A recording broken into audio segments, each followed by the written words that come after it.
They say when a butterfly flaps its wings in the Amazonian rainforest, it affects the weather pattern a half a world away. In my story, it's how the senseless killing of a black man in Minneapolis has changed the trajectory of a small nonprofit in a tiny little mountain town in the central Colorado Rockies. I'm Eric Lee, and I'm the Executive Director of Full Circle Restorative Justice. In the summer of 2020, after the killing of George Floyd, Ahmaud Arbery, and Breonna Taylor, the country just went ablaze. There were protesters in the streets, and I really thought we were going to pull ourselves and tear ourselves apart. It's at this time when I made a play to everybody that I knew. Yeah, I understand the protest. Yeah, I understand the anger. Yeah, I understand the frustration. It seems like it's never going to end. And we need to spring into action. We need to insert ourselves into the systems that are going to elevate our community, elevate our society, and make us better moving into the future. It's at this time I volunteered and saw an opportunity to work with the Longmont Police Department in its Citizens Review Panel, which handles all internally and externally generated complaints against the police department.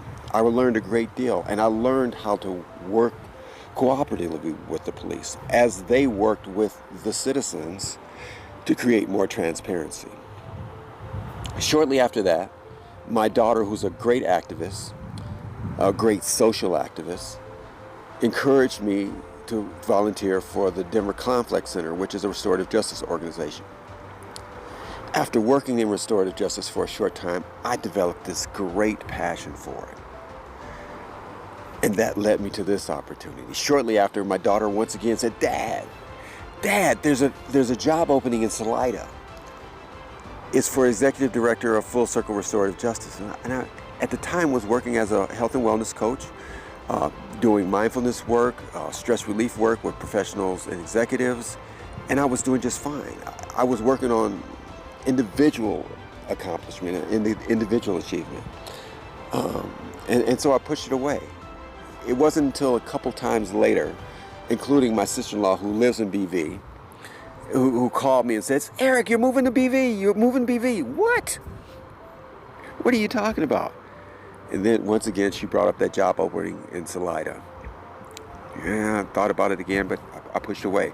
And it wasn't until one of my mentors also mentioned that same opportunity to me. He said, Eric, there's a job opening in Salida. Did you see it? It matches your skill set perfectly. So I decided to apply. I sent my application, my resume in.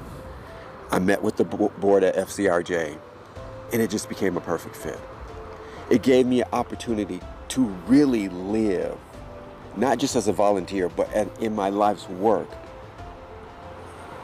in a place that's going to help make this a better world.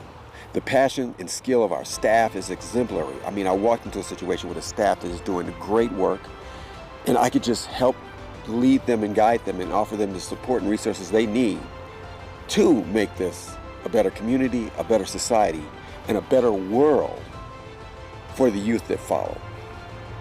We want to take this world and leave it in good hands to all of those children who come after us. I'm Eric Lee, and we are Chaffee.